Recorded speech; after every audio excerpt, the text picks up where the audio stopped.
Hoje vamos fazer mais um episódio de Histórias e Glórias com o nosso especialista na história do ciclismo e não só, o Américo Silva.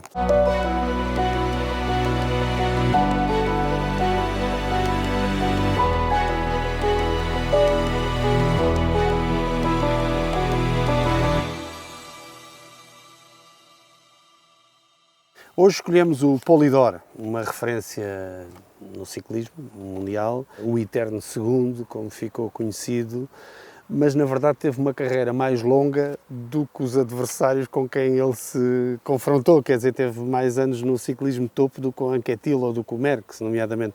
Como é que sintetizas a carreira dele? Assim, na realidade o Polydor teve uma carreira interessante, bastante interessante por essa longevidade, mas também a forma com que geriu a sua própria imagem até aos seus últimos dias. Ou seja, não é fácil qualquer atleta, seja do ciclismo ou do futebol, depois de deixar a modalidade, continuar a ter um nível de visibilidade e de admiração ao longo dos anos. E ele conseguiu isso. E isso é o fenómeno mais interessante do Polydor.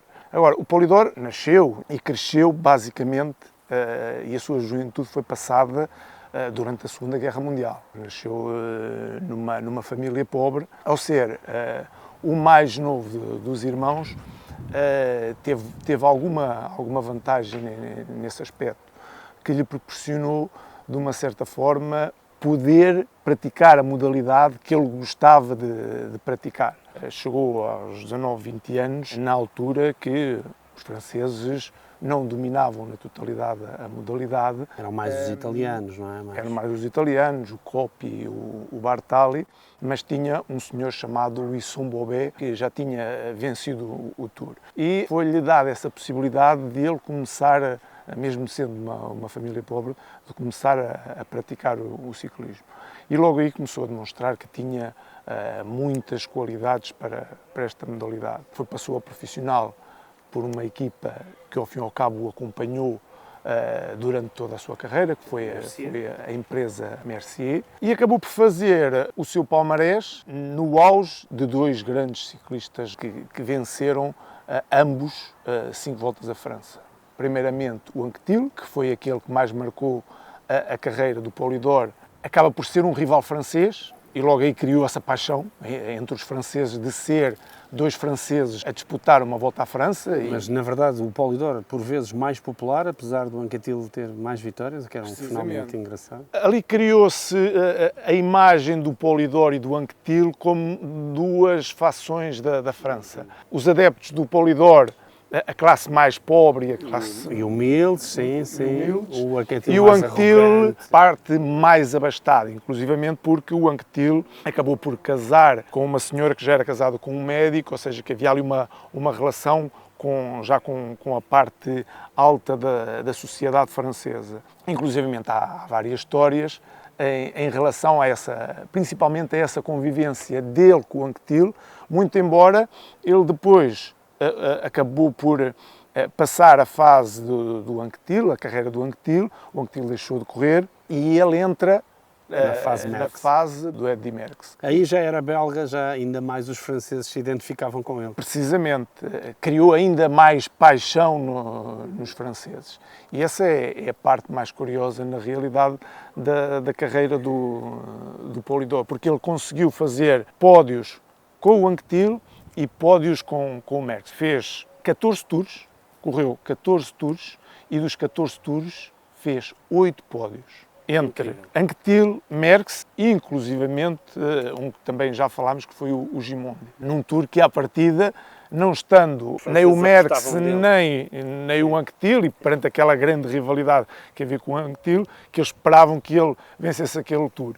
Apareceu um italiano desconhecido que veio-lhe estragar os planos. Estamos a falar de tempos em que um ciclista com notoriedade, por vezes, tinha um valor para a população, uma identificação de uma nação superior a qualquer jogador de futebol.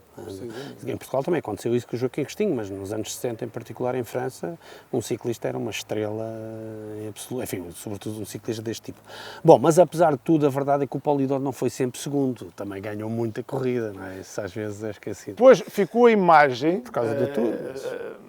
sempre do eterno segundo. Inclusivamente qualquer coisa que acontecia, até em termos políticos, davam-lhe o nome de Pupu, dele ser denominado como o eterno segundo. Inclusivamente, ele chegou a dar entrevistas onde dizia que ganhou mais dinheiro a ser eterno segundo se alguma vez tivesse ganho a Volta à França. Se ele tivesse tido a sorte de vencer uma Volta à França, não tinha nem ganho tanto dinheiro, nem tanta popularidade como foi neste caso, de nunca ter vencido a Volta à França, mais ainda, nunca ter vestido líder. Ou seja, para um ciclista que ao longo da sua carreira tão longa conseguiu 180 vitórias, que é um número muito significativo, inclusivamente ganhou uma Paris-Nice... 17 anos como profissional, para aí, não foi? Sensivelmente.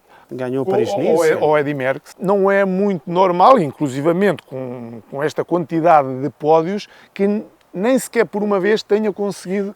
E ganhou o critério Dauphiné-Libéré, como se chamava na altura, duas vezes. Milan-São Remo, ou seja, tem uma panóplia Milan-San muito grande de competições, mas naquilo que é o sonho de todo o francês... Não ganhou uma Vuelta, acho que sim. Sim, também acho que chegou a ganhar uma Vuelta, mas toda a gente se focou, foi no Claro. Tour. E isso, na realidade, criou ali algumas histórias interessantes, inclusivamente o Polidor, após a morte do Anquetil, chegou a dizer que eles se detestavam tanto como adversários, como se admiravam como pessoas. Na verdade eram amigos. Mas durante a carreira as coisas nem sempre foram assim, e como é lógico... E o Anquetil dava umas entrevistas um bocadinho, não é, à boxeador, não é, um bocadinho esticadas, a provocar e Claro, tal. porque não haja dúvida que... Havia ali, o que funcionava na popularidade era fantástico, não é? Porque criava ali um duelo. Claro, porque possivelmente o Anquetil tinha alguma obsessão, se assim lhe quisermos chamar, ganhou os tours que ganhou.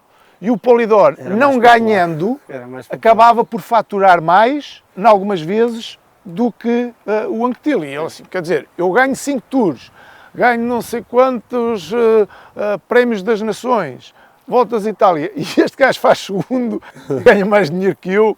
Pronto, havia sempre, e é normal, ainda hoje existe... Essa questão da longevidade da carreira é particularmente interessante. O Polidor deixou de correr com 41 anos. Hoje há alguns ciclistas que chegam a essa idade, mas é com condições, é preciso notar, em condições completamente diferentes, de nutrição, de preparação, etc. Naquela altura era assinalável um gajo ser profissional até aos 41 anos, concordas com isso? Não é? E a forma de estar no ciclismo era totalmente diferente. Até há poucos anos atrás, um ciclista profissional tinha uma duração de carreira de 12 anos no máximo. A partir daí tinha uma quebra muito grande.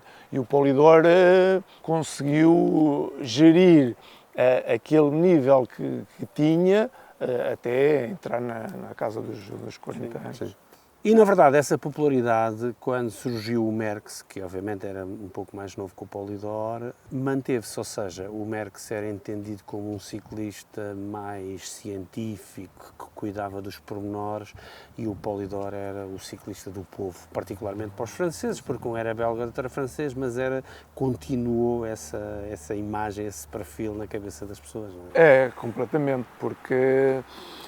É isso, quer dizer, as pessoas criaram uma empatia para com um atleta que, de uma certa forma, estava sempre na discussão, e volto a frisar que ganhou, na realidade, muitas corridas, mas, logicamente, o Tour é o Tour.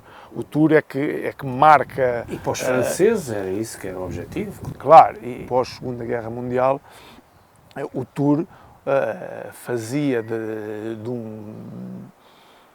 um desconhecido uma estrela, e no caso do Polidor foi o que aconteceu, acabou por acontecer. Logicamente, olhando para as características do Polidor e dos seus principais adversários, e estamos a falar no caso do Anquetil e do Merckx, é lógico que havia ali uma diferença muito grande. O Anquetil era um especialista no contrarrelógio, inclusivamente no Tour chegou a dobrar por várias vezes o Polidor, e o Merckx era outro especialista no contrarrelógio, já não falando.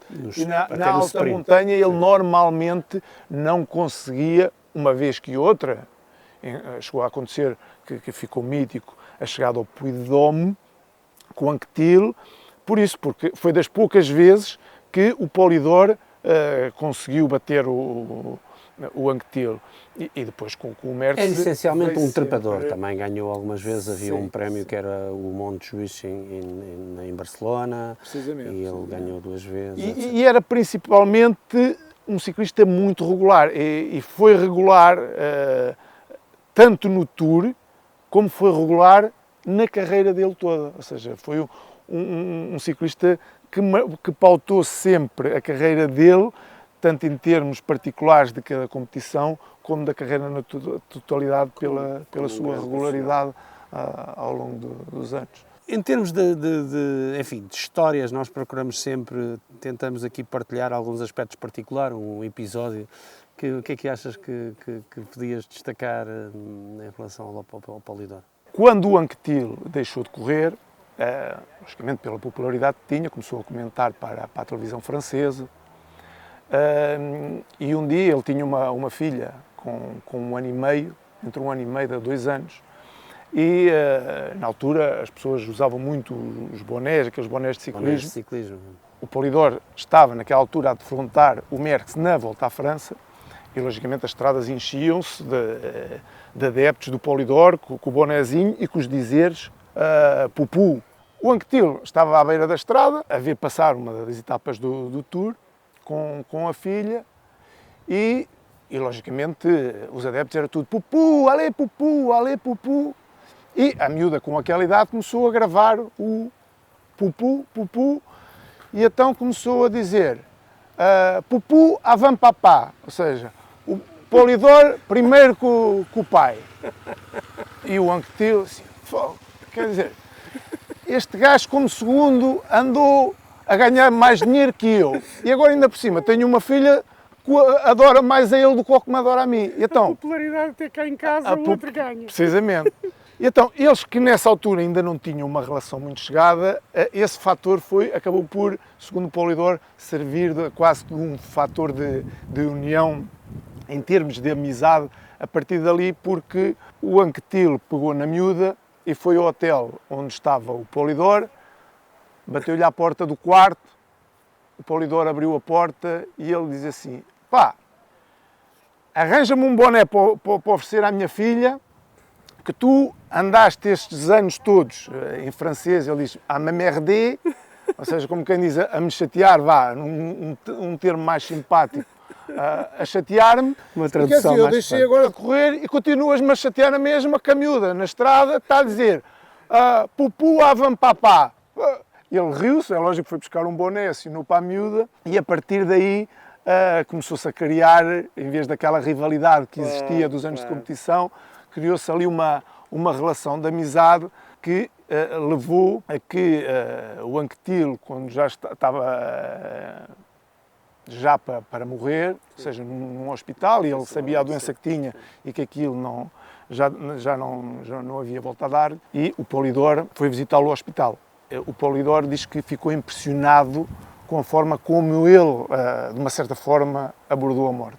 O Polidor, quando entrou no quarto, ele olhou para ele, riu-se e disse para o Polidor, mais uma vez vais ser segundo. Sim, essa história. E, na realidade, demonstra também a frieza com que o Anquetil tinha e o humor que o Anquetil tinha neste tipo de situação. Muito bem, no canal Inside, Histórias e Glórias, fizemos mais um episódio, desta vez sobre o Raymond Polidor, o Pupu, um grande ciclista na história do ciclismo. Mais uma vez, muito obrigado, subscreva o canal Inside, por favor. Muito obrigado pelo vosso apoio.